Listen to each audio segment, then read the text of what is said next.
Hello friends, स्वागत है आपका मेरे यूट्यूब चैनल मैडनेस लोडेड पर। आज हम पढ़ेंगे सेल्स ऑफ गुड्स एक्ट 1930 में definition and essentials of sale, जो कि इस एक्ट के सेक्शन 4 में डिफाइन किया गया है। चलिए पढ़ते हैं। सेक्शन 4 बताता है sale and agreement to sell. Subsection 1 कहता है a contract of sale of goods is a contract whereby the seller transfers और agrees to transfer the property in goods to the buyer for a price. There may be a contract of sale between one part owner and another. एक जो contract of sale होता है वो इस type का contract होता है जिसमें सेलर ट्रांसफर करता है या किसी भी वस्तु को, किसी भी प्रॉपर्टी गुड्स को ट्रांसफर करने के लिए एग्री कर देता है to the buyer for a price, किसी भी प्राइस के लिए। There may be a contract of sale. अगर किसी बिजनेस में दो या तीन या इससे ज्यादा भी पार्ट ओनर होते हैं तो एक जो पार्ट ओनर है वो दूसरे के साथ भी सेल या एग्रीमेंट टू सेल कर सकता है।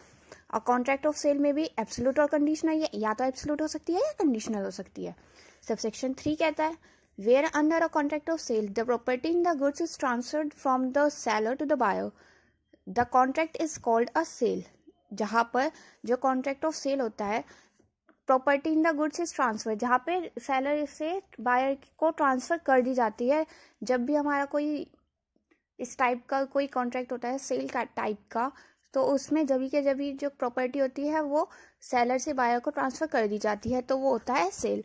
But where the transfer of the property in the goods is to take place at a future time, जहाँ पर जो ट्रांसफर होगा प्रॉपर्टी का वो फ्यूचर टाइम में होगा और subject to some condition thereafter to be fulfilled, या किसी कंडीशन अप्लाई होने के बाद जो ट्रांसफर होगा सेलर से बायर को होगा, तो उसे कहते हैं एन एग्रीमेंट टू सेल।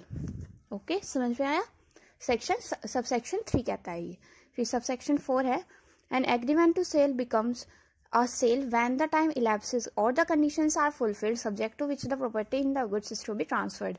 जो एग्रीमेंट टू सेल होता है वो सेल कब बनेगा, जब कि वो कंडीशन फुलफिल की जाएगी तो और सेलर से बायर को प्रॉपर्टी का ट्रांसफर कर दिया जाएगा, तब जो एग्रीमेंट टू सेल है वो सेल बन जाएगा।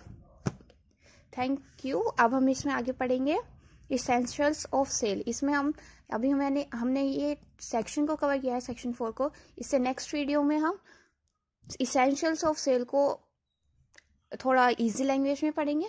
Till then tata bye bye. Okay, thank you.